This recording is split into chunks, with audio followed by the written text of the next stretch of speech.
美国要甲咱台湾扣32%的对等关税，虽然讲即嘛是要暂停90天，不过这个政策要是冲击到咱的外销。行政院长杜英泰张辉罗南甲产业的代表座谈，要来了解业者的困境。而且本地今仔日行政院要公布880亿支持方案，当时会当来申请，安怎来申请？不过因为美国的政策到大还阁伫咧改变，所以行政院讲会阁延后1礼拜。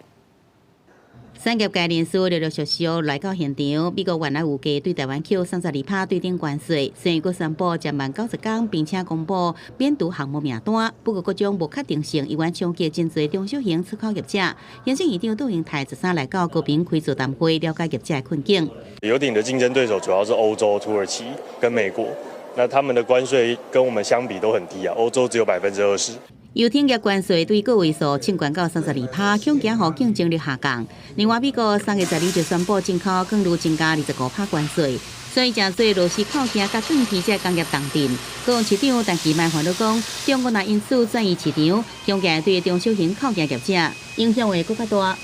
台湾输往风险的关税跟中国输往风险的关税其实是并不是对等的，好，所以这个对我们业者的经营的竞争的压力。其实会扩大。行政院长杜英泰讲，台美谈判会伫互利基础上推动，并且讲美国也真关心进口关税问题，会严防台湾真侪生产地破空，并且启动大规模反倾销的调查。那这个工业，台湾磨刀销美国数量虽然加占2成，也毋过美方政策的变数加上中美贸易战，也互屏东农民真烦恼。中国要销美国的话，它会变成它有问题，它可能没有办法销，它反而会不会是从这一些，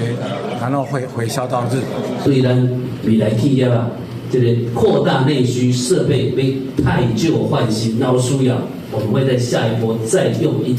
一个计划、一个预算来帮忙。杜英泰讲会协助开拓市场，另外伊有美方政策也伫变动，原定这时要公布的880亿支持方案的补助时间甲内容会延后1礼拜。